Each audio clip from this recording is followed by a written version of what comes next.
The needle pierced through worn cotton as Beatrice Reynolds sat on the dusty porch of the bunkhouse, her fingers moving with practiced efficiency while the Texas sun beat down on San Elizario with relentless intensity in the summer of 1878. She had arrived in this border town 3 months earlier, a woman of 22 with nowhere else to turn after her father's general store in Kansas City had burned to the ground. With no family left and barely enough money for the stagecoach fare, Beatrice had followed a newspaper advertisement seeking a housekeeper for the Double S Ranch. The reality had proven somewhat different than advertised. The ranch owner, an elderly man named Samuel Starling, had died 2 weeks before her arrival, leaving the property to his nephew who lived back east and had no interest in ranching. The dozen cowboys who worked the land had pooled their resources to keep the operation running, hoping to eventually buy the place themselves. They needed someone to cook and clean, and Beatrice needed a roof over her head. The arrangement suited everyone well enough. The cowboys treated her with distant respect, and she kept the bunkhouse tidy, prepared meals, and had recently taken to darning their socks. The pile beside her seemed endless. These working men wore through their wool socks faster than she could repair them, but she found the work meditative, allowing her mind to wander while her hands stayed busy. "Miss Reynolds, that pile ever going to shrink?" The voice belonged to Jack Morrow, one of the older hands, a grizzled man with silver threading through his dark beard. He smiled kindly as he approached the porch, his boots leaving prints in the reddish dust. "Not if you men keep wearing holes through them faster than I can fix them," Beatrice replied, allowing herself a small smile. She had learned to banter lightly with the ranch hands, keeping things friendly but never too familiar. A woman alone among men had to maintain certain boundaries, even when those men were as decent as this crew seemed to be. "Fair enough. Say the new fellow should be arriving today. Boss man hired him to help with breaking those Mustangs we brought in last week. Brandon Sawyer, I think his name is. Supposed to be one of the best horsemen in West Texas." Beatrice nodded absently, threading her needle through another hole. New ranch hands came and went regularly. She had learned not to pay much attention to the comings and goings. Her job remained the same regardless of who slept in which bunk. The afternoon wore on, the heat shimmering off the scrubland that stretched toward the Rio Grande. Beatrice finished darning another pair of socks and added them to the completed pile. Her fingertips were sore from the constant needlework, but she had worse problems in her life than tender fingers. At least here she had food and shelter. At least here she had purpose, even if it was just mending socks for cowboys. The sound of hoofbeats drew her attention. A lone rider approached from the east, sitting tall in his saddle despite what must have been a long journey. Even from a distance, Beatrice could see the easy confidence in how he moved with his horse, as if they were one creature rather than man and animal. As he drew closer, she could make out more details. He looked to be in his mid-20s, with sun-darkened skin and light brown hair that curled slightly at his collar. He wore dusty trail clothes and a hat pulled low against the sun, but there was something about the set of his shoulders that suggested quiet strength. "That'll be Sawyer," Jack said, having returned to the porch with a cup of water. "Heard he learned horse handling from the Comanche up north. Lived with them for a spell as a boy after his parents died. Interesting story if it's true." The rider dismounted with fluid grace, and Beatrice found herself watching despite her general policy of not paying attention to new arrivals.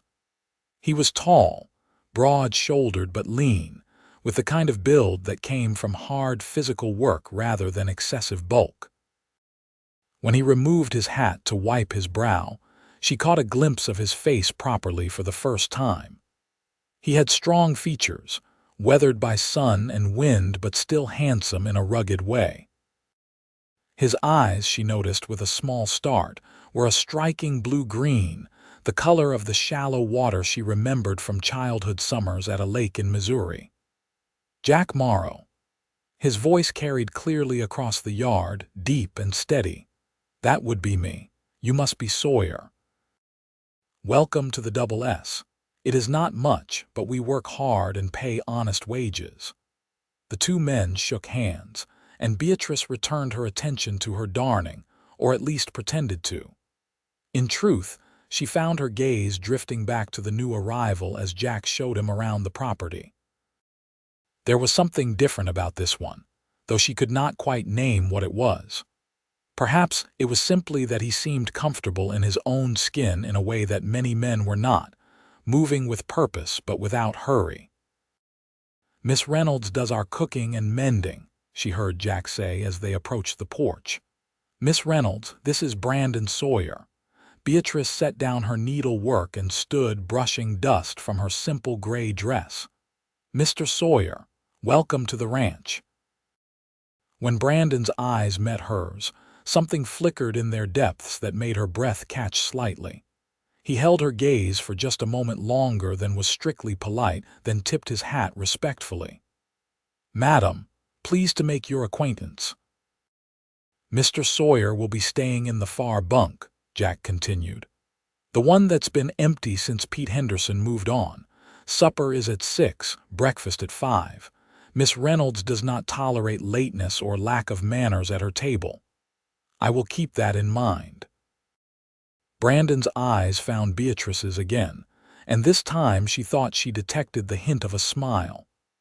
"I look forward to sampling your cooking, Miss Reynolds. Trail rations get mighty tiresome after a few weeks." "I do my best with what we have," Beatrice replied, keeping her voice neutral. She sat back down and picked up her needlework, signaling the end of the conversation. But as the men walked away toward the barn, she found her hands had lost their steady rhythm. That evening, Beatrice prepared a simple meal of beans, cornbread, and salt pork. The cowboys filed in as the sun began its descent toward the horizon, taking their places at the long wooden table that dominated the main room of the bunkhouse. She had learned their preferences over the months she had been here. Jack liked extra pepper on everything. Young Tommy Brewster always took 3 pieces of cornbread. Old Henry Swift complained about his teeth but ate as much as any 2 men combined. Brandon entered last, having cleaned up from his journey. His hair was damp from washing, and he had changed into a fresh shirt. He took the empty seat at the far end of the table, nodding his thanks as Beatrice set a plate before him. The meal proceeded with the usual conversation of working men discussing horses, cattle, weather, and the eternal question of whether they would earn enough this year to make their dream of buying the ranch a reality. Brandon contributed little, listening more than speaking, but Beatrice noticed he had good table manners. He did not gulp his food like some of the younger hands, did not talk with his mouth full, and said please and thank you when asking for items to be passed. "So, Sawyer, Jack says you learned horse breaking from the Comanche," Tommy asked, his youthful face eager for a story. At 19, Tommy was the youngest of the crew and still carried the enthusiasm of someone new to ranch life. "I spent some time with them, yes," Brandon replied carefully. "After my parents died of fever when I was 12, I wandered for a while. A Comanche band found me half-starved in the desert. They took me in, taught me their ways. I lived with them for 5 years before returning to white settlements." "Why'd you leave?" another cowboy asked. Brandon's jaw tightened slightly. Things were changing. The army was pushing the tribes onto reservations. I did not want to be caught in the middle when the real trouble started. The family who had taken me in understood. We parted as friends. Beatrice found herself fascinated despite herself. She had heard stories of white children taken by Indian tribes, but never of someone who spoke of the experience without bitterness or shame. There was a quality of respect in how Brandon discussed his time with the Comanche that she found unusual. After dinner, the men dispersed to various evening activities. Some played cards, others cleaned their tack or sharpened tools. Beatrice began clearing the table, and to her surprise, Brandon started helping, stacking plates and carrying them to the wash basin. "You do not have to do that," she said quickly. "It is my job." "I know," he replied simply, "but my mother taught me to help clean up before she died. The habit stuck." They worked in silence for a few moments, the only sounds the clink of dishes and the low murmur of conversation from the card players in the corner. Beatrice felt acutely aware of Brandon's presence beside her, the way he moved efficiently despite the cramped space, careful not to crowd her. "I noticed the pile of socks you were working on earlier," he said suddenly. "That is a lot of darning." 12 cowboys means a lot of worn socks," Beatrice replied, scrubbing a plate with more vigor than necessary. "Someone has to keep them all from going barefoot. Seems like thankless work." "Most work is thankless, but it needs doing anyway." Brandon handed her another plate and their fingers brushed briefly. The contact sent an unexpected jolt through Beatrice, and she nearly dropped the dish. "Careful," Brandon said, steadying the plate with his own hands. His touch was warm and calloused from years of manual labor. "I am fine," Beatrice said quickly, pulling away. "Thank you for the help, but I can manage the rest myself." If Brandon was offended by her abrupt dismissal, he did not show it. He simply nodded and moved away, joining a few of the other men who were discussing the next day's work. Beatrice finished the dishes alone, trying to ignore the flutter of confusion in her chest. She had no business reacting to a simple touch, no business noticing the color of a cowboy's eyes or the timbre of his voice. She was here to work, to survive. Romance was a luxury for women with better prospects.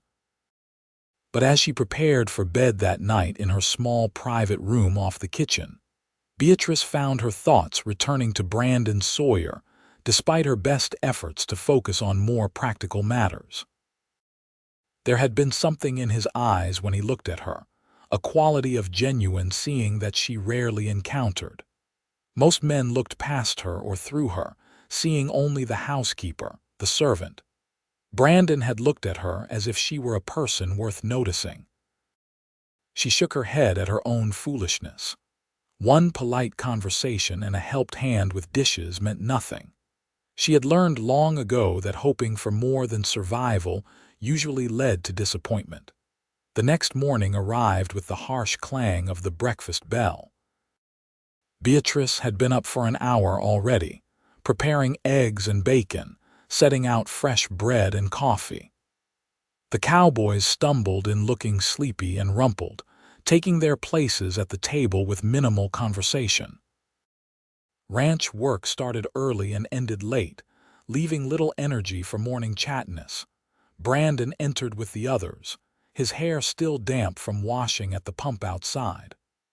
"Morning, Miss Reynolds," he said quietly, and she was struck by how alert he seemed compared to the others. His eyes were clear and focused, as if he had been awake for hours rather than minutes. "Good morning, Mr. Sawyer. I hope you slept well. Better than I have in weeks. A real bed beats a bedroll under the stars." After breakfast, Beatrice watched from the kitchen window as the cowboys headed out to their various tasks. Brandon went with Jack and two others to the corral where the wild mustangs milled nervously, their coats shining in the morning sun. She told herself she had work to do and should not waste time staring out windows, but curiosity kept her there for a few extra moments. Brandon entered the corral alone, moving slowly and deliberately. The horses immediately grew more agitated, bunching together at the far side of the enclosure. But Brandon did not try to approach them directly. Instead, he simply stood in the center of the corral, waiting. 5 minutes passed, then 10. The other cowboys watching from outside the fence began to look confused. "What's he doing?" Tommy asked loudly enough that Beatrice could hear. "Thought he was supposed to be breaking them, not having a staring contest." "Hush," Jack said. "Let the man work." Gradually, almost imperceptibly, the horses' agitation began to decrease. Their ears, which had been pinned back, started to swivel forward. One of them, a gray mare with a white blaze, took a tentative step toward Brandon. Then another. He remained perfectly still, not even turning his head to look directly at her.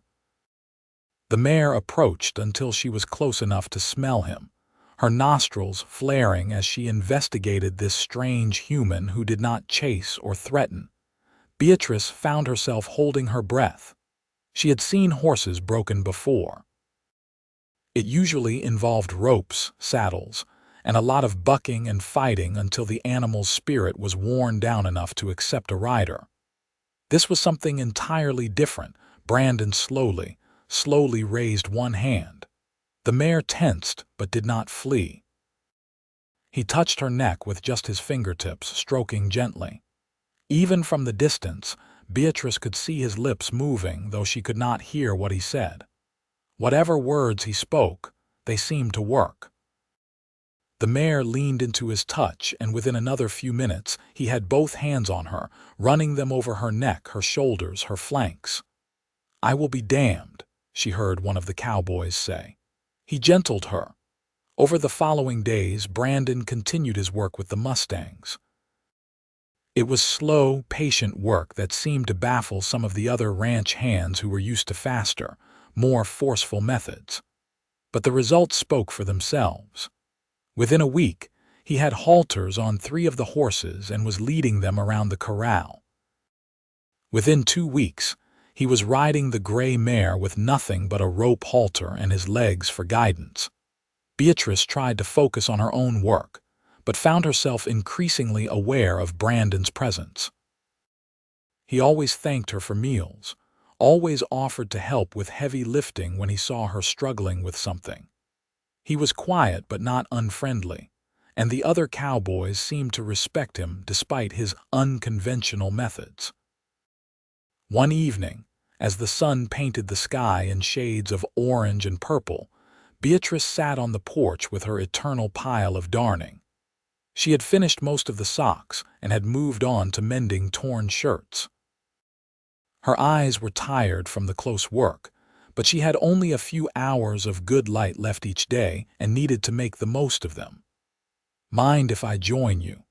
Brandon's voice startled her from her concentrated focus on a particularly stubborn tear in a cotton shirt. Beatrice looked up to find him standing at the base of the porch steps, hat in hand.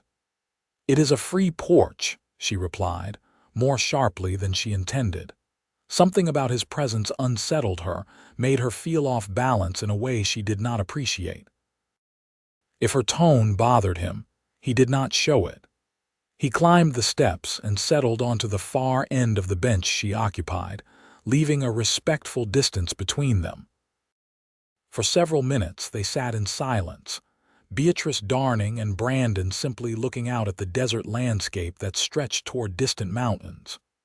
"You do good work," he finally said, nodding toward the shirt in her hands. "My mother used to darn like that, small, neat stitches that lasted." "It is not difficult work.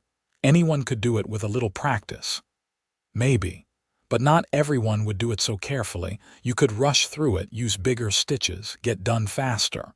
But then the mends would not hold as long. You take pride in your work." Beatrice found herself unexpectedly pleased by the observation. Someone has to. These men work hard. They deserve clothes that will not fall apart on them. You work hard too. I have not seen you sit idle since I arrived. "Idle hands are the devil's workshop," Beatrice recited automatically, something her mother used to say. Then, surprising herself, she added, "Besides, what else would I do?" There is not exactly an abundance of entertainment options in San Elizario.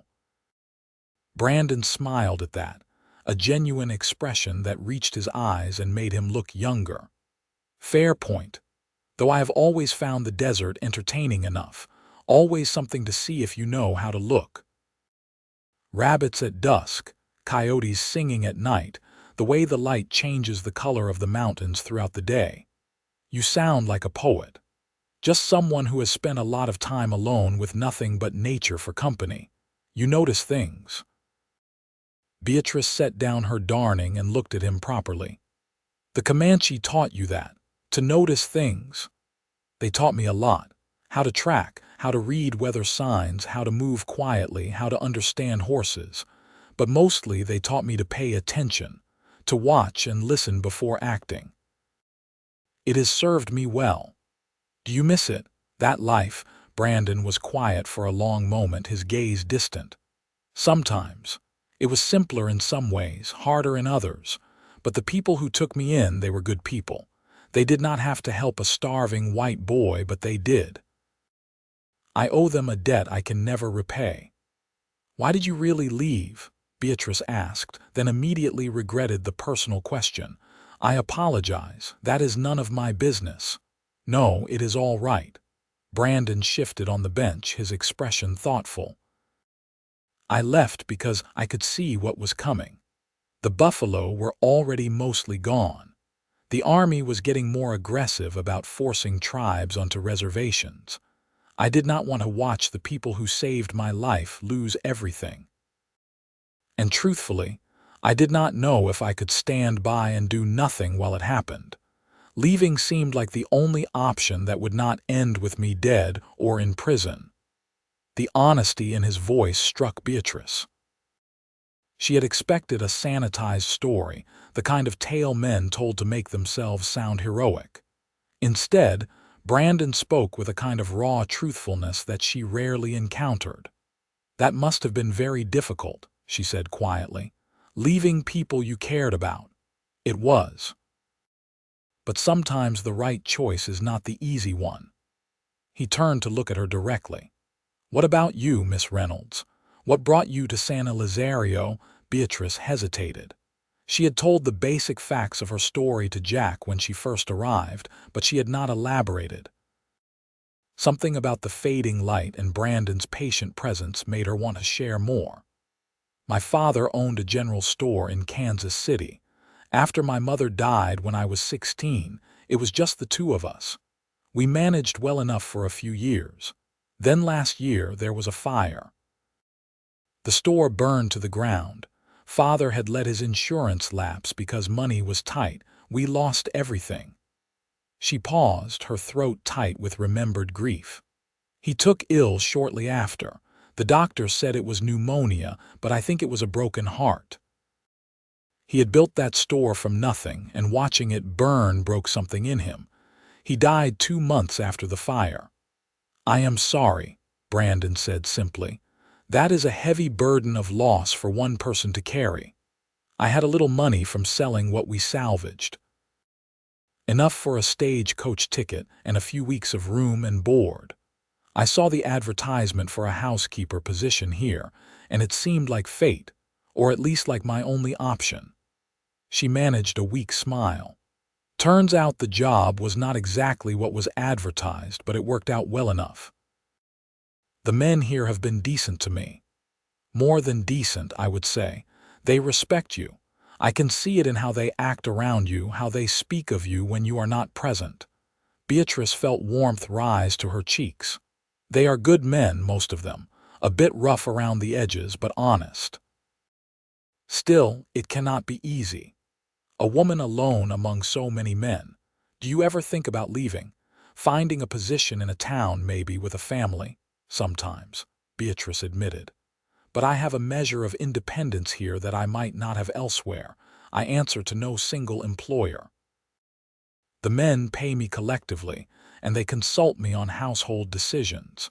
It is more freedom than many women in my position enjoy. Brandon nodded thoughtfully. Freedom is worth a lot, more than most people realize. They fell into comfortable silence as the last of the daylight faded. Beatrice found herself reluctant to go inside, despite the cooling temperature and the need to prepare for the next day. There was something peaceful about sitting here with Brandon, sharing the quiet evening. She had been lonely these past months, she realized. Surrounded by people but lonely nonetheless, because there had been no one she could really talk to, not like this. "I should go in," she finally said, gathering her mending supplies. "Morning comes early." "It does indeed." Brandon stood as well, a gesture of politeness that Beatrice appreciated. "Thank you for the conversation, Miss Reynolds. It has been a pleasure." "Beatrice," she heard herself say. "You can call me Beatrice. When we are not around the others, I mean. Miss Reynolds sounds so formal." Brandon's smile was warm in the gathering darkness. "Then you should call me Brandon. I have never been much for formality myself." "Good night, Brandon." "Good night, Beatrice." As she lay in bed that night, Beatrice found her mind replaying their conversation. She had not intended to share so much about her past, had not intended to invite him to use her given name. But it had felt natural in the moment, as if they were old friends rather than new acquaintances. She told herself not to read too much into it. Brandon was a kind man who had taken a few minutes to talk with her. That was all. But in the weeks that followed, those few minutes stretched into regular evening conversations on the porch. After supper, after the dishes were done, Beatrice would take her mending outside and Brandon would inevitably join her. They talked about everything and nothing. He told her stories about growing up in Tennessee before his parents died, about his years with the Comanche, about the various ranches and towns he had drifted through since returning to white society. She told him about her childhood in Missouri, about her mother's love of gardening, about her father's stubborn pride that had ultimately contributed to his downfall. The other cowboys noticed, of course. In a bunkhouse full of men, little went unobserved. But to Beatrice's relief, no one made crude comments or suggestions, perhaps because Brandon had earned their respect. Perhaps because they could see that whatever was developing between Brandon and Beatrice was genuine rather than sordid.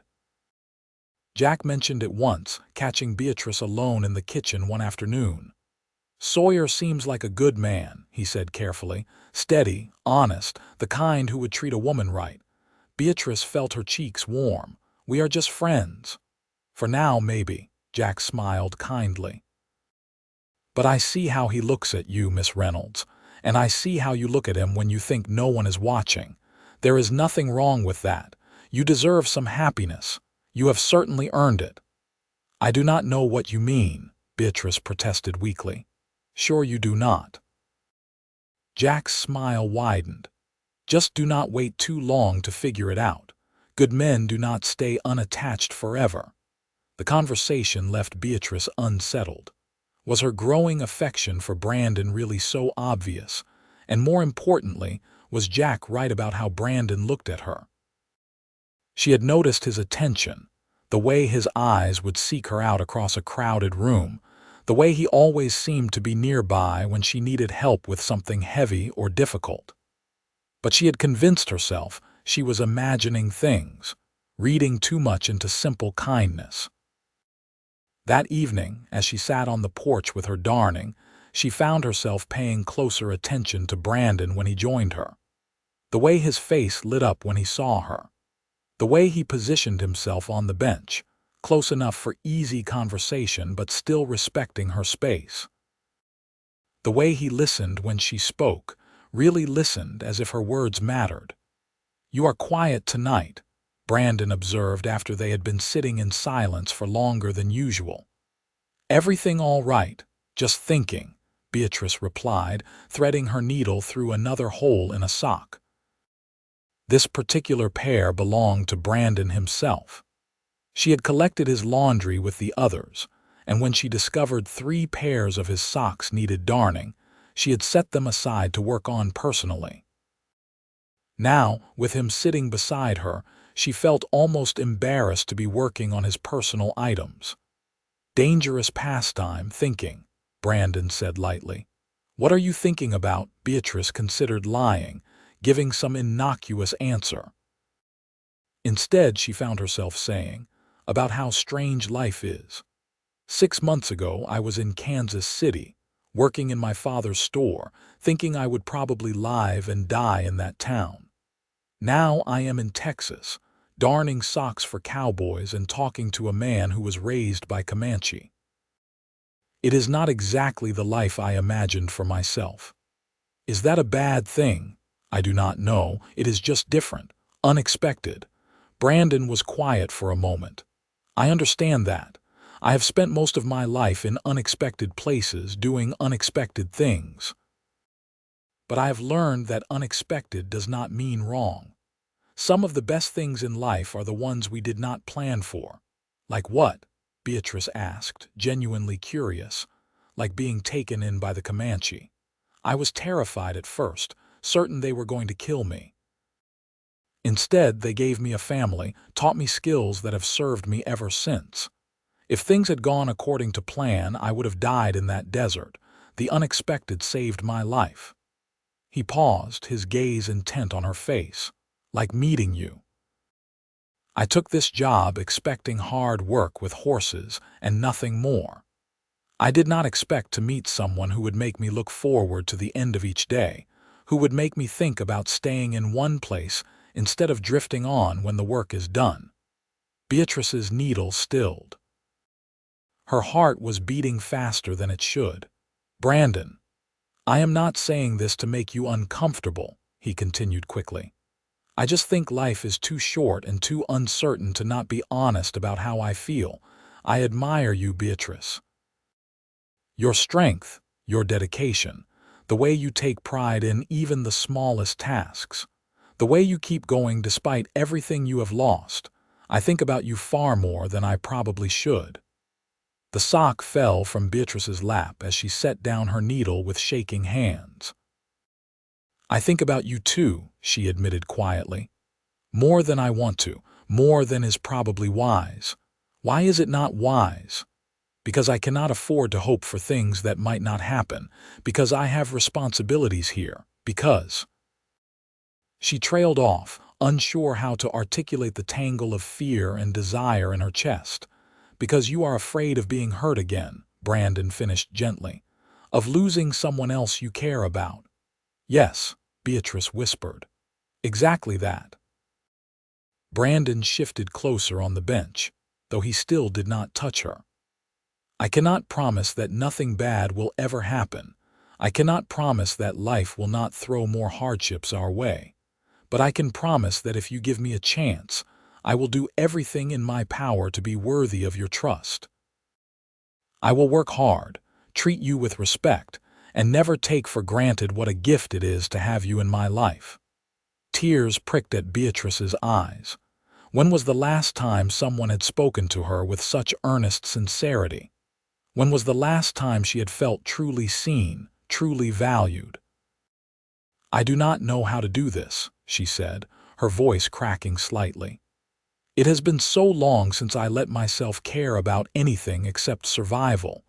Then we will figure it out together." Brandon finally reached out, taking one of her hands in his. His palm was warm and calloused, his grip gentle but sure. "We do not have to rush anything. We can take our time, get to know each other better. All I am asking is for a chance. Will you give me that?" Beatrice looked down at their joined hands, then up into Brandon's eyes. In the fading light, they looked more green than blue, and they held such hope, such tenderness, that her last defenses crumbled. "Yes," she breathed. "Yes, I will give you a chance." Brandon's smile could have lit the entire desert. "Thank you," he said simply. Then, moving slowly enough that she could pull away if she wanted, he leaned forward and pressed a soft kiss to her forehead. It was chaste, respectful, but it sent warmth flooding through Beatrice's entire body. They sat together as darkness fell completely, holding hands and talking in low voices about everything and nothing. For the first time since her father's death, Beatrice allowed herself to feel hope. Not the desperate hope of survival, but the tender hope of possibility. The hope that maybe, just maybe, she could have something more than mere existence. That she could have happiness. That she could have love. The ranch routine continued, but everything felt different to Beatrice now. She still cooked and cleaned, still darned endless piles of socks, but there was a lightness to her movements that had been absent before.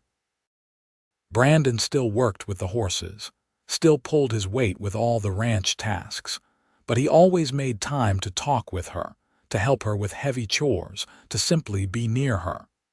The other cowboys noticed the change and seemed universally pleased.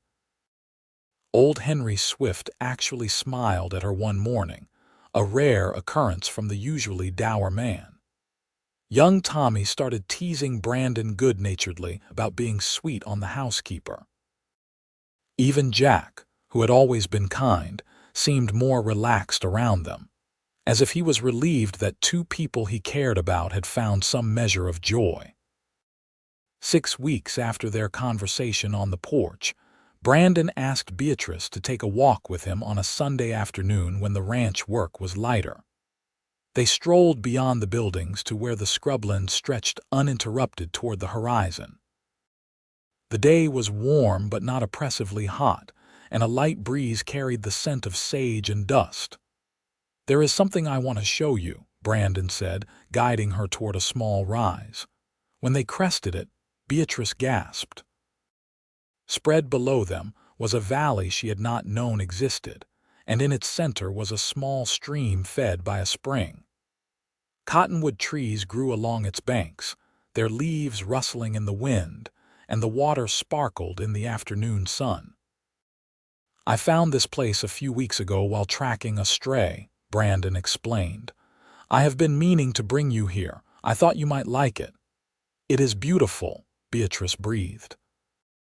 After months of nothing but desert scrub and dust, the sight of running water and green trees felt like a miracle. They made their way down to the stream and sat in the shade of the cottonwoods.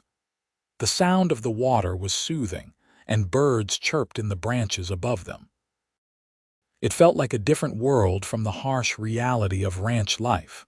"Beatrice," Brandon said after they had been sitting in comfortable silence for a while, "I need to tell you something." The serious tone in his voice made Beatrice's heart clench with worry. "What is it?" "The ranch owner's nephew has written to Jack.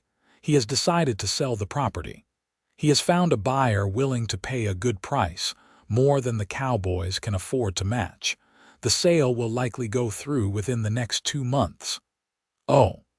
Beatrice felt cold despite the warm afternoon. "So everyone will have to leave. The new owner might keep some of the hands-on, but there is no guarantee, and he will almost certainly not need a housekeeper. He is married with his own wife to manage the household." Brandon took her hand, his expression intense. "But Beatrice, I have saved almost every penny I have earned since I started working at 16. I have been looking at properties, small parcels, nothing fancy.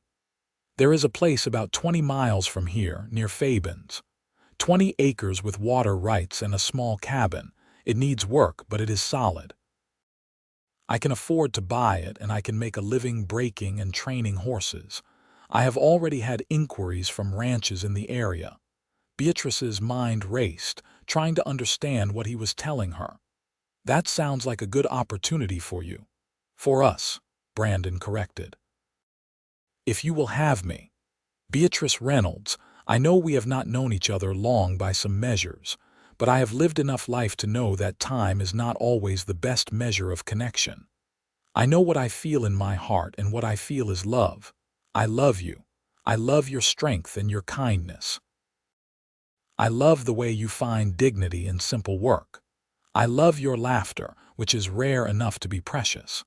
I love the way you look at the world with hope and determination despite everything that has tried to break you." Tears were streaming down Beatrice's face now. Brandon pulled a handkerchief from his pocket and gently wiped them away, his touch infinitely tender. "I know I do not have much to offer," he continued. "A small piece of land, a cabin that needs fixing up, and a living that will require hard work. But what I can offer is a partnership built on respect and affection. A home where you would be my equal, not my servant. A life where we build something together." He paused, his voice dropping to barely above a whisper. "I see you darning socks for the bunkhouse, and all I can think is that I want you to darn my socks forever. Not because I need a housekeeper, but because I need you, as my wife, as my partner, as the person I build a life with." For a long moment, Beatrice could not speak around the emotion clogging her throat. When she finally found her voice, it shook with feeling. "You want to marry me, more than I have ever wanted anything. Will you marry me, Beatrice? Will you take a chance on building a life together?"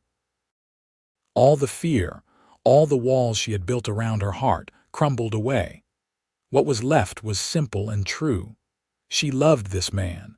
She loved his kindness, his patience, his quiet strength. She loved how he saw her as a person rather than just a function.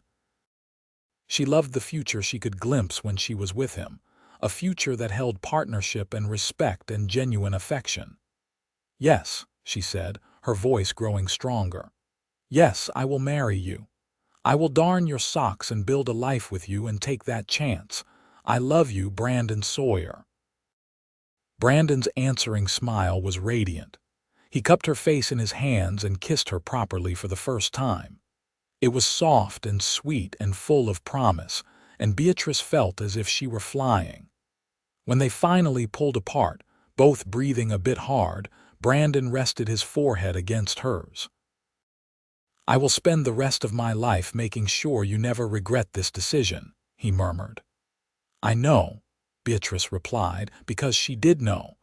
Whatever else life brought, she knew that Brandon would be true to his word. They stayed by the stream until the sun began to set, making plans and dreaming out loud about their future. Brandon described the property he wanted to buy, painting a picture of the life they could build there. A small horse operation with room to grow. A garden where Beatrice could grow vegetables, maybe even flowers. Enough land for a few cattle, some chickens. A simple life, but an honest one. When they finally returned to the ranch, hand in hand, they found Jack waiting on the porch. One look at their faces told him everything. "I take it congratulations are in order?" he asked, his weathered face creasing into a broad smile. "We are getting married," Brandon confirmed. "As soon as we can arrange it." Jack stood and shook Brandon's hand, then surprised Beatrice by pulling her into a brief but warm hug. "I am happy for you both, truly. You both deserve this." The news spread through the bunkhouse like wildfire. By the time Beatrice rang the bell for supper, every man on the ranch knew about the engagement. The meal that night was celebratory, with the Cowboys in high spirits despite the looming uncertainty of the ranch sale. They toasted the couple with coffee and wished them well, and Beatrice felt surrounded by genuine goodwill. "When is the wedding?" Tommy asked eagerly. "Will we all be invited?" "Of course," Beatrice said. "You have all been like family to me. We would be honored to have you there." "We will keep it simple," Brandon added. "Just a short ceremony in town, then a meal after. Nothing fancy, but everyone is welcome." Planning the wedding proved to be both exciting and daunting. Beatrice had no family to invite, no mother to help her prepare, no father to give her away. But the ranch hands rallied around her with surprising enthusiasm. Jack offered to stand in her father's place and walk her down the aisle. Old Henry Swift surprised everyone by revealing that he knew a minister in San Elizario who could perform the ceremony. Even young Tommy contributed by offering to play his fiddle at the celebration after. Beatrice had no money for a fancy dress, but she had fabric and skill with a needle. She spent her evenings sewing a simple dress of blue cotton. the best material she could afford from the general store in town. It was not the elaborate white gown she might have imagined as a girl, but it was clean and new and made with her own hands, and that felt appropriate somehow. Brandon spent his spare time making arrangements to purchase the property near Fabin's. The transaction required multiple trips to town to meet with lawyers and file paperwork, but the seller was eager to close the deal. The cabin, Brandon reported, was smaller than he had remembered but structurally sound. The water source was reliable, and there was a decent corral already built. With some work, it would be a good home. 3 weeks after their engagement, on a bright October morning in 1878, Beatrice Reynolds became Beatrice Sawyer. The ceremony took place in a small church in San Elizario, attended by all 12 cowboys from the Double S Ranch, plus a handful of townspeople who knew them. Beatrice wore her blue dress and carried a small bouquet of wildflowers that Tommy had picked that morning. Brandon wore his best shirt and a new vest purchased specifically for the occasion. His hands shook slightly as he slid a simple gold band onto her finger, a ring that had belonged to his mother and was the only possession of hers he still owned. "I promise to love and cherish you, to be your partner in all things, to work beside you and support you for all the days of my life," Brandon said, his voice clear and strong. Beatrice felt tears sliding down her cheeks as she responded with her own vows. "I promise to be your equal partner, to work beside you in building our life together, to love you through whatever hardships or joys come our way. I choose you, Brandon Sawyer, and I will keep choosing you every day." When the minister pronounced them husband and wife, Brandon kissed her with a tenderness that made Beatrice's heart swell. Around them, the small congregation erupted in cheers and applause. The celebration afterward was held in the town square, with food contributed by various attendees.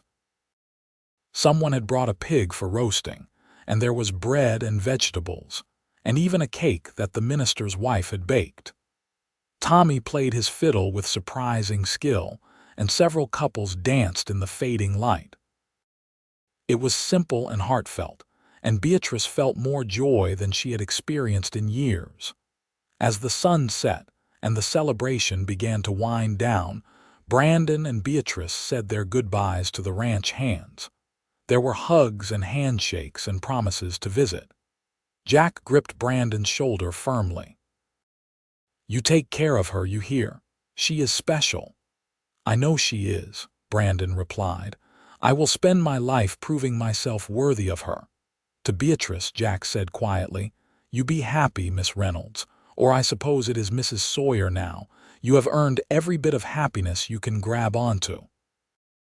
"Thank you," Beatrice said, her voice thick with emotion, "for everything, for giving me a chance when I had nowhere else to go, for being kind when you did not have to be, for all of it. You earned your place with us fair and square. Now go build your new life." Brandon and Beatrice rode out of San Elizario as the stars began to appear in the darkening sky. They had a wagon loaded with their few possessions and 2 horses tied to the back, including the gray mare that had been the first Mustang Brandon had gentled. The journey to their new property would take most of the night, but neither of them minded. They were together, and they were heading toward their future. The cabin, when they reached it in the pre-dawn darkness, was small and weathered but solid. Brandon had made a trip out earlier in the week to clean it and make basic repairs. It had one main room with a fireplace, a small bedroom off to one side, and a lean-to kitchen attached to the back. The furniture was sparse: a bed, a table with 2 chairs, some rough shelving. But it was clean and dry, and most importantly, it was theirs. "Welcome home, Mrs. Sawyer," Brandon said, lifting Beatrice down from the wagon seat. "Home," Beatrice repeated wonderingly. She had not truly had a home since her father's death. This small cabin in the middle of nowhere might not look like much, but it represented something precious. A place that belonged to her and Brandon, where they could build a life together on their own terms. Brandon insisted on carrying her over the threshold, and Beatrice laughed at the unexpected romance of the gesture. Inside, he had left a lamp burning low and the small space glowed with warm light.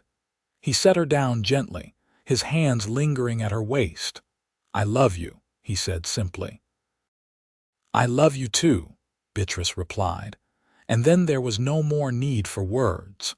The weeks that followed were filled with hard work but also deep satisfaction. Brandon began reaching out to local ranchers about his horse training services, and work came more quickly than expected. Word spread about the man who could gentle wild horses without breaking their spirits, and soon Brandon had more business than he could handle alone. The money was not vast, but it was steady, and that was all they needed. Beatrice threw herself into making the cabin a home. She sewed curtains for the windows, braided rugs for the floors, planted a small garden behind the house. She cooked meals over the fireplace and washed clothes at the stream that ran through their property. It was hard work, physically demanding in ways that housekeeping at the ranch had not been, but it was different because it was for their shared life rather than simply for survival. In the evenings, they would sit outside together, watching the sun set over the mountains. Sometimes they talked, sharing stories and dreams. Sometimes they simply sat in companionable silence, drawing comfort from each other's presence. Beatrice would often bring her mending and Brandon would work on leather tack, their hands busy while their spirits rested. "You miss the ranch?" Brandon asked one evening several months after their wedding. Beatrice considered the question carefully. "I miss some of the people, Jack and Tommy and the others. They were kind to me. But no, I do not miss the life. This is better, having our own place, building something that is ours. It is what I did not even know I wanted." "I am glad," Brandon said, reaching over to take her hand. "I want you to be happy." "I am," Beatrice assured him. "Happier than I have been in years, maybe happier than I have ever been." As winter gave way to spring, Beatrice discovered she was pregnant. The realization came with a mix of joy and terror. She had lost her mother at such a young age that she had few memories of maternal guidance. What did she know about raising a child? What if she failed Brandon when she told him, simply pulled her close and held her while she cried out her fears?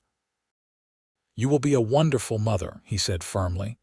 "I have seen your capacity for love and dedication. Our child will be lucky to have you."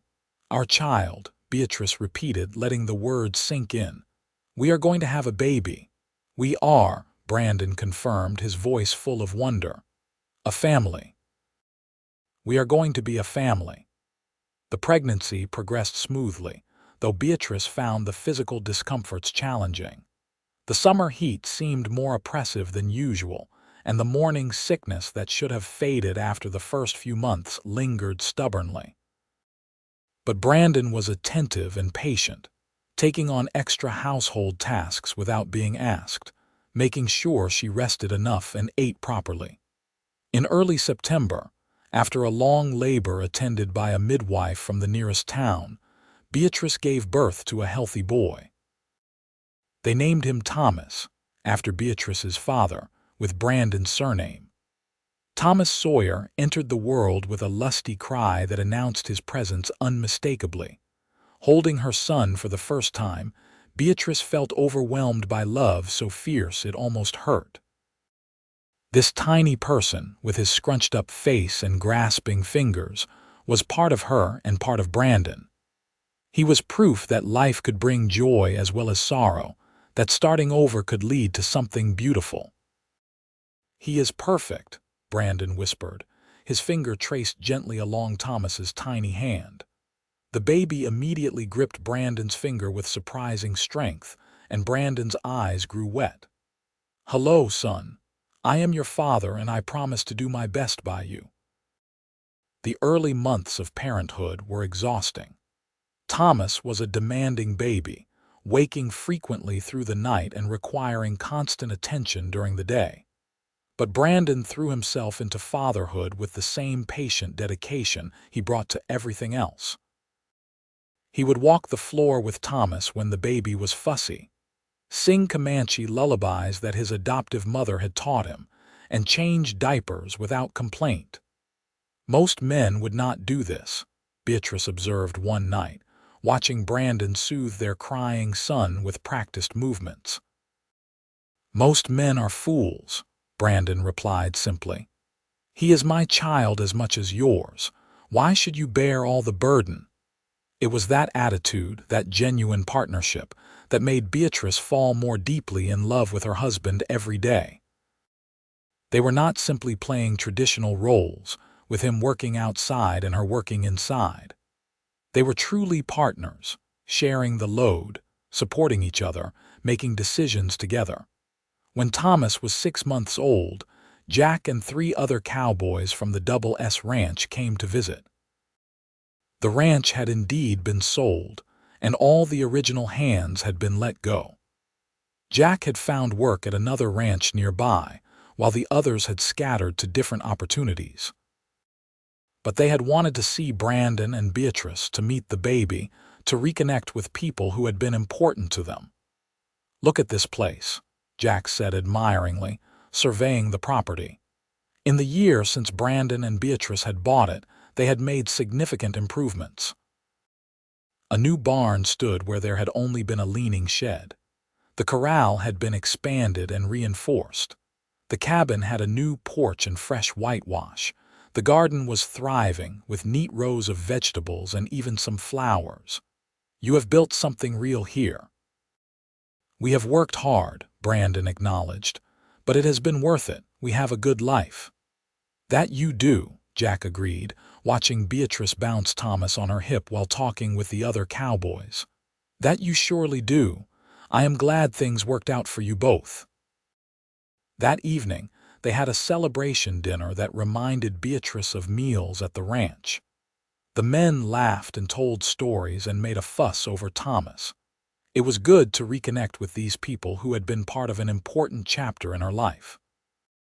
After the visitors left, Beatrice stood on the porch with Brandon, watching their wagon disappear into the distance. "It is strange," she mused. "A year ago, my whole life was centered around that ranch and those people. Now I have this completely different life, and it feels like the ranch was a lifetime ago." "That is how life works sometimes," Brandon said, his arm around her waist. "We move through different chapters, each one leading us to where we are supposed to be. The ranch brought us together. Now we are writing a new chapter." The years passed with the steady rhythm of ranch life. Thomas grew into a lively toddler, then a curious child. He followed Brandon everywhere, learning about horses and land management almost before he could talk. 2 years after Thomas was born, Beatrice gave birth to a daughter they named Mary, after Brandon's mother. Mary was an easier baby than Thomas had been, more content to simply observe the world around her with solemn, dark eyes. The horse training business continued to grow. Brandon developed a reputation as someone who could work with difficult horses, animals that other trainers had given up on. Ranchers would bring him their problem horses, and more often than not, Brandon would gentle them with his patient methods. The income was good enough that they could expand their property, buying an adjacent 20 acres when it came available.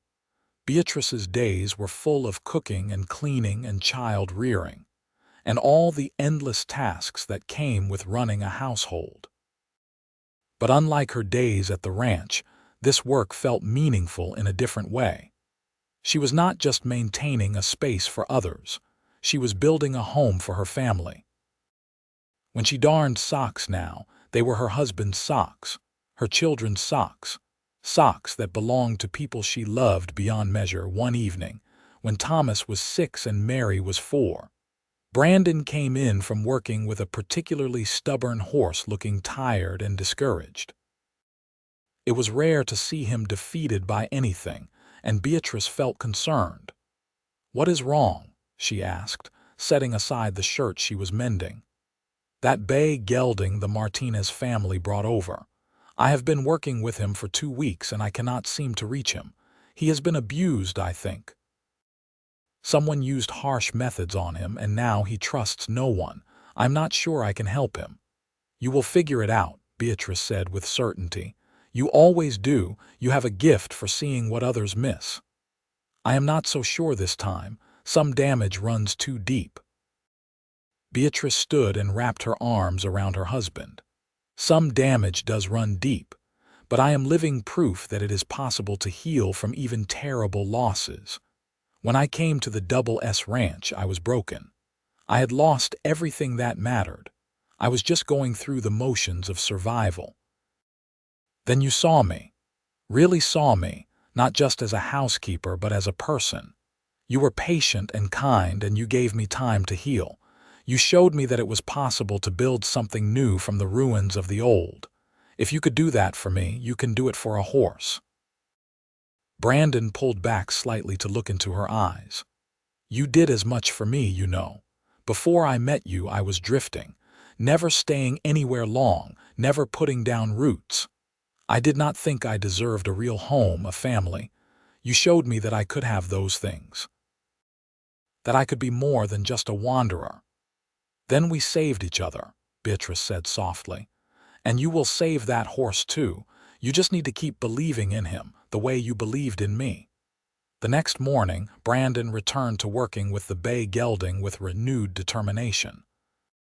It took another month of patient effort, but eventually the horse began to respond. The day Brandon rode him for the first time without any resistance, the horse moving smoothly under him with ears forward and relaxed, was a triumph celebrated by the whole family. As the years continued to pass, the Sawyer ranch became more established. Word of Brandon's skills spread far enough that people came from considerable distances seeking his help with their horses. Beatrice started raising chickens and selling eggs to supplement their income. Thomas showed signs of inheriting his father's gift with animals, spending hours watching Brandon work and practicing the techniques he observed. Mary, meanwhile, showed an interest in growing things, helping Beatrice in the garden and showing a remarkable ability to coax even stubborn plants into thriving. On their 10th wedding anniversary, Brandon surprised Beatrice with a gift. He had been working on it in secret for months, stealing time in the evenings after everyone else had gone to bed. It was a beautiful handmade rocking chair, crafted from smooth wood and fitted together with the same patient care Brandon brought to everything he did.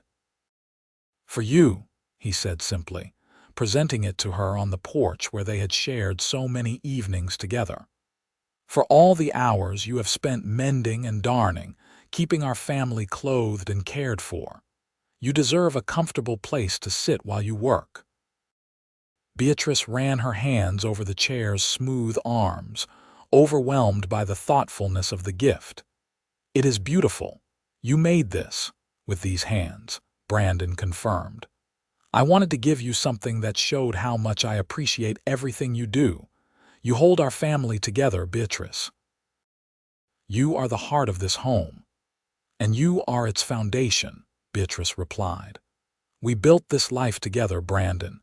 Everything we have, everything we are, it is because we chose each other and kept choosing each other every day." They sat together on the porch that evening, Beatrice in her new rocking chair and Brandon on the bench beside her. The children were asleep inside, the horses were quiet in the corral, and the desert stretched endlessly under a sky full of stars. "Do you ever think about how different things might have been?" Beatrice asked. "If you had not taken that job at the Double S Ranch, if I had not seen that advertisement for a housekeeper, we might never have met." "I think about it sometimes," Brandon admitted. and it terrifies me to imagine a life without you and the children. Every choice I made, every path I walked led me to you. I have to believe that was meant to be. I used to think my life was over when my father died, Beatrice said quietly. I thought I had lost everything that mattered and that all I had left was survival. I was so wrong. I had not lost everything. I just had not yet found what I was supposed to have. This life, this family, this home we built together, it is more than I ever dreamed of having. You gave me that, Brandon. No, Brandon corrected gently. We gave each other that. You were darning socks for a bunkhouse full of cowboys when I met you, taking pride in work that most people would consider beneath them. I looked at you and saw someone special, someone worth knowing, worth loving, and I thought I want her to darn my socks, not because I need a housekeeper, but because I want to spend my life with her. I want to build a home where she darns socks because we are partners, because we take care of each other. And I do darn your socks, Beatrice said with a smile. Yours and Thomas's and Mary's and my own. But you are right, it means something different now. It is an act of love, not just labor. Exactly. Brandon reached over and took her hand, his thumb tracing gentle circles on her palm. I love you, Beatrice Sawyer. More today than the day I married you, though I did not think that was possible. I love you too, Beatrice replied. Forever. The years that followed brought both challenges and joys. There were droughts that tested their resources, a bout of illness that swept through the region and left them all weak for weeks, the occasional difficult horse that pushed Brandon's skills to their limits. But there were also good years, with plentiful rain and successful crops, healthy children who grew strong and capable, moments of simple happiness that accumulated into a lifetime of contentment. Thomas grew into a young man who combined his father's way with horses with his mother's practical determination. At 18, he started courting the daughter of a neighboring rancher, a sensible girl named Catherine who loved horses as much as he did. Mary, at 16, had become an accomplished gardener who sold vegetables and preserves at the market in Fabens, contributing meaningfully to the family income.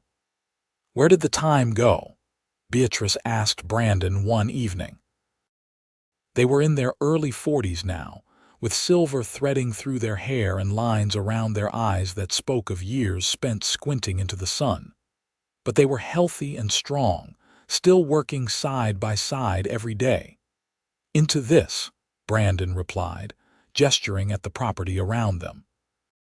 The original small cabin had been expanded over the years, with additional rooms added as the children grew. The barn was substantial and well-maintained. Multiple corrals held horses in various stages of training. The garden was large and productive. Chickens clucked in their coop and a small herd of cattle grazed in the pasture. Into building a life, into raising good children, into loving each other. No regrets, Beatrice asked. Not a single one, you? None. Except maybe that I wish my father could have met you. Could have seen the life we built. I think he would have approved. I wish I could have known him, Brandon agreed.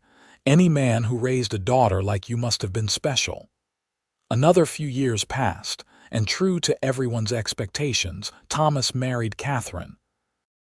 The wedding was held at the Sawyer Ranch, with neighbors and friends gathering to celebrate. Beatrice watched her son pledge his life to the woman he loved and felt the circle of life continuing. 2 years later, she became a grandmother when Catherine gave birth to a healthy girl they named Beatrice, after the grandmother who wept with joy when she held her namesake for the first time. Mary eventually married as well, to a young man named James who wanted to start a freight business. They settled in Fabens, close enough to visit regularly but far enough to have their own life. Mary continued her gardening, now supplying several stores in town with produce. As Brandon and Beatrice moved into their 50s and then 60s, they gradually handed over more of the ranch work to Thomas and his growing family. Brandon still trained horses, but he was more selective now, taking on only the most interesting cases. Beatrice still cooked and kept house, but Catherine had taken over most of the heavy work. They had more time now for simple pleasures. For sitting on the porch in the evenings, Beatrice rocking gently in the chair Brandon had made her so many years ago while she darned socks for grandchildren. For taking slow walks around the property, pointing out changes and improvements, remembering when everything had been new and uncertain. For simply being together, two people who had chosen each other decades earlier and had never regretted that choice. "Do you remember that first evening I joined you on the porch at the Double S Ranch?" Brandon asked one evening. They were watching the sun set, a sight they had witnessed together thousands of times but which never grew old. "Of course I remember," Beatrice replied. "I was darning socks and trying not to seem too interested in the new cowboy who had arrived that day." "You did not quite succeed at hiding your interest," Brandon said with a smile. "I saw the way you looked at me when you thought I was not watching." "Observant as always," Beatrice said dryly. "And here I thought I was being subtle. Not remotely, but I was glad, because I was looking at you the same way. From the moment I saw you sitting on that porch, needle in hand, working so carefully on something most people would rush through, I was fascinated. And then when we talked, when I got to know the person behind the careful stitches, I knew I had found something rare."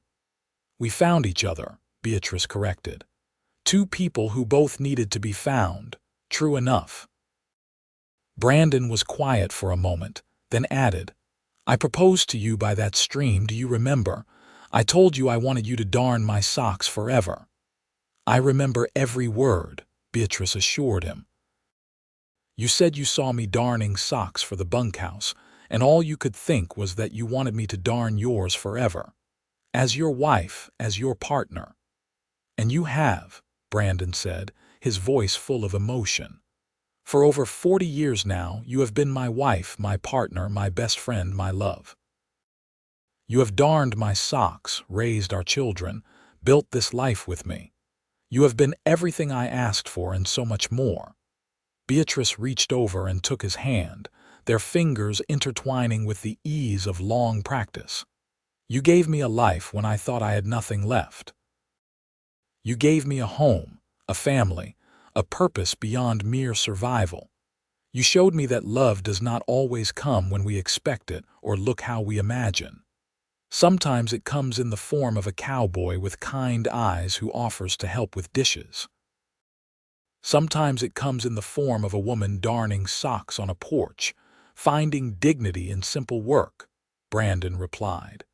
They sat together as darkness fell, holding hands and listening to the sounds of their ranch settling in for the night. Inside the house, they could hear the muted sounds of Thomas's family preparing for bed. Their grandchildren's voices carried on the evening air, filled with the innocence of youth. The horses nickered softly in the barn.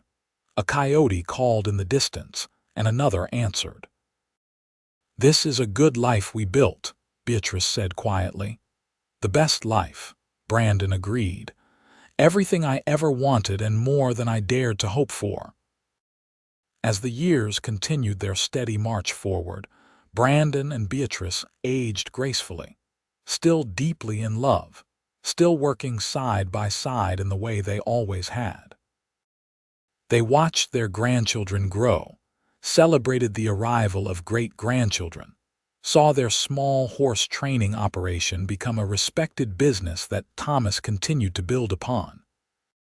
When Brandon was 72 and Beatrice was 70, they received word that Jack Morrow had passed away at a ranch in New Mexico. He had never married, had spent his life working on various spreads, but he had always kept in touch with the Sawyers through occasional letters. His death hit them both hard, a reminder of mortality and the passage of time. He was a good man, Brandon said at the simple memorial service they held on their property. Several old-timers from the Double S Ranch days had gathered to pay respects. He gave both of us a chance when we needed it most. He brought us together in a way. I will always be grateful for that. He told me once that I deserved happiness, Beatrice remembered. He said he could see how you looked at me and how I looked at you. He encouraged me not to wait too long to figure out what I felt. Without that conversation, I might have been too afraid to take a chance on you. Then we owe him a debt we can never repay, Brandon said. Except by living the kind of life he wanted for us. A happy life. A good life. We have done that. More years passed, and eventually Brandon's health began to decline.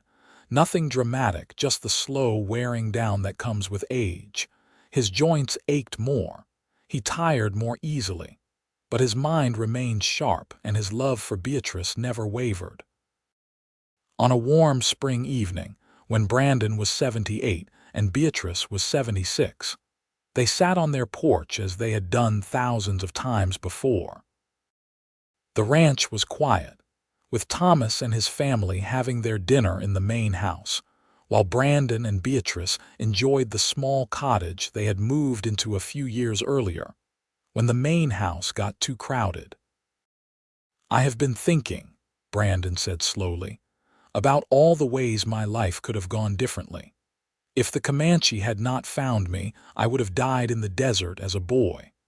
If I had not returned to white settlements when I did, I might have been killed or imprisoned during the conflicts. If I had not taken that job at the Double S Ranch, I never would have met you. Every choice, every turn in the road led me here. To this porch with you beside me, looking back on a life well lived. We were lucky," Beatrice said simply.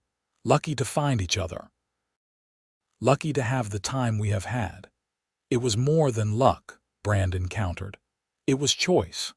Every day we chose each other. We chose to work hard, to be patient, to build something lasting. Luck might have brought us together, but choice kept us together." "That is true," Beatrice acknowledged. She set down the sock she was darning, one that belonged to a great-grandchild, and looked at her husband. Really looked at him, seeing past the wrinkles and the gray hair to the young man who had first sat beside her on a bunkhouse porch decades ago. "I chose you then, and I would choose you again. Every single time," Brandon smiled, his eyes crinkling at the corners. "And I would choose you. Forever and always I would choose you."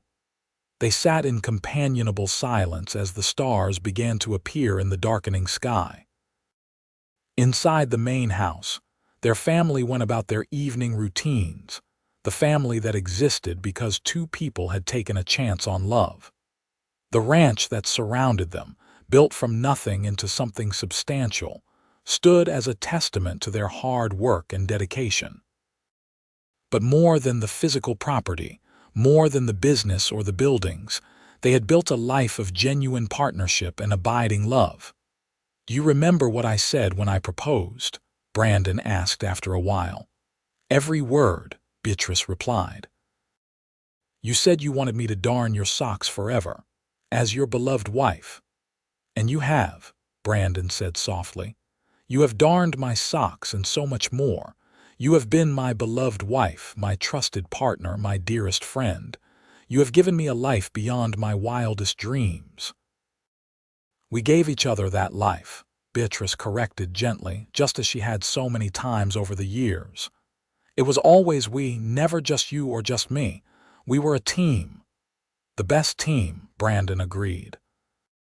As they sat together under the vast Texas sky, holding hands as they had done for more than 50 years, neither of them spoke of the future or worried about what might come. They simply existed in the moment, grateful for every second they had been given together, thankful for every choice that had led them to this place. Inside the house, their grandson started playing a guitar, the music drifting out through the open windows. It was a song about love and home, about building a life worth living. Brandon and Beatrice listened, swaying slightly in time with the melody, their hearts full. This was the life they had built together. This was the love they had chosen and nurtured and protected through all the years and all the challenges. From a bunkhouse in San Elizario, where a young woman darned socks and a young cowboy saw something special, to this porch where an old couple counted their blessings and held each other close. It was a simple life by some measures. There had been no great dramas, no spectacular adventures, just the daily choice to love, to work, to build something meaningful together. Just a woman darning socks and a man who saw in that simple act something worth treasuring. "I love you, Beatrice Sawyer," Brandon whispered into the gathering darkness. "I love you, Brandon Sawyer," Beatrice replied, her voice steady and sure. "Forever and always I love you." And on that porch, under those stars, surrounded by the life they had built and the family they had created, they sat together in perfect contentment. Two souls who had found each other against all odds and had made a life that was simple, honest, and filled with love. A cowboy and the woman who darned socks for the bunkhouse, who became his beloved wife, his partner, his everything. The years continued to bless the Sawyer family. Brandon lived to be 83, spending his final years surrounded by children, grandchildren, and great-grandchildren.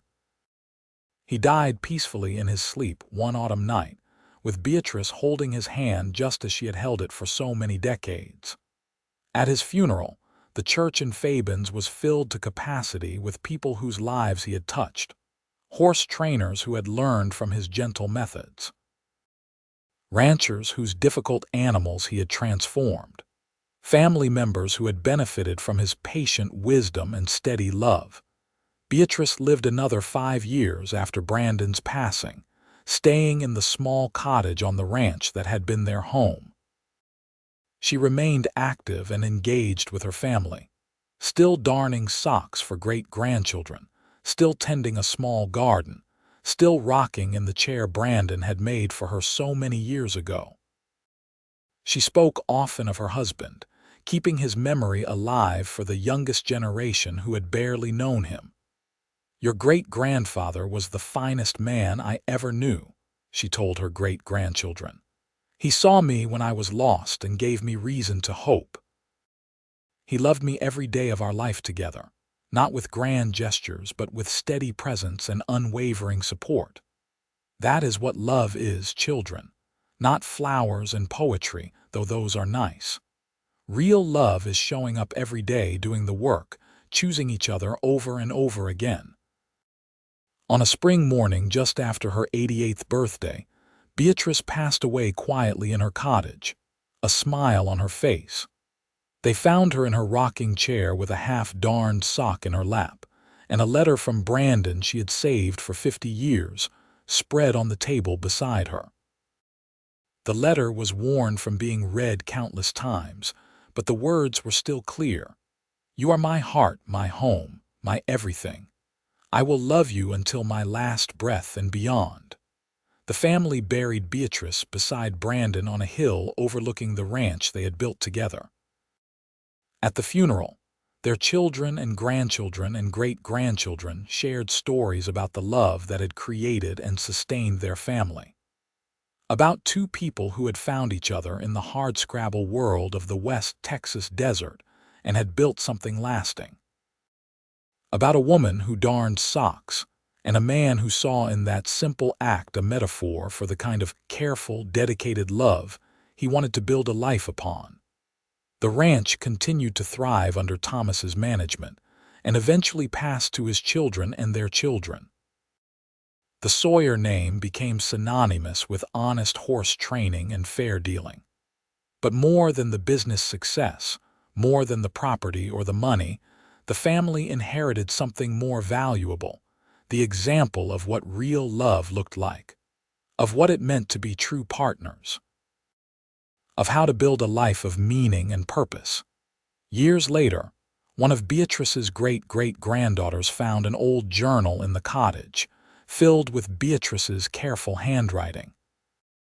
The entries spanned decades, recording the daily life of the ranch, the growth of children, the passage of seasons. But threaded through all of it was a love story.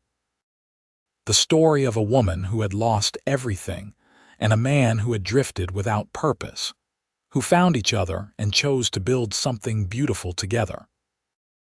The final entry, written just days before Beatrice's death, read, "I sit in my chair, the one Brandon made with such care, and I darn socks for the youngest generation. My hands are old now, the stitches not quite as neat as they once were, but I still take pride in the work. Because it is not really about the socks. It never was. It is about caring for the people you love, about doing the small, necessary things that keep a family going." Brandon understood that from the beginning. He saw me darning socks for strangers and said he wanted me to darn his forever. As his beloved wife. And I did. I darned his socks and cooked his meals and kept his house and bore his children and worked beside him in all things. Not because I had to, but because I wanted to. Because he was my choice and I was his, and together we built a life worth living. Soon I will see him again, and we will sit together and watch over the family we created, and I will tell him what I have told him 10,000 times already. I would choose you again. Forever and always I would choose you. That journal became a family treasure, passed down through the generations as a reminder of where they came from, of two people who exemplified the best of what love could be. A woman who darned socks for the bunkhouse, and a cowboy who saw something special in that simple act of service, who asked her to darn his socks forever, as his beloved wife, and who loved her with steady devotion through all the years of their long, full life together. Their story became legend within the family, told and retold at weddings and anniversaries, used to teach younger generations what commitment really meant. And always, when the story was told, it began the same way, with a needle piercing through worn cotton as a young woman sat on a dusty porch, taking pride in work that needed doing, while a cowboy with kind eyes watched and saw not just a housekeeper, but his future wife. The desert sun beat down on San Elizario, just as it had in 1878 when their story began, unchanging and eternal. The ranch they built together still stood, maintained by descendants who honored their legacy. And somewhere in the vast Texas sky, two souls were together again, bound by a love that had transcended time, distance, and even death itself. A love that started with darned socks and grew into something that would last forever.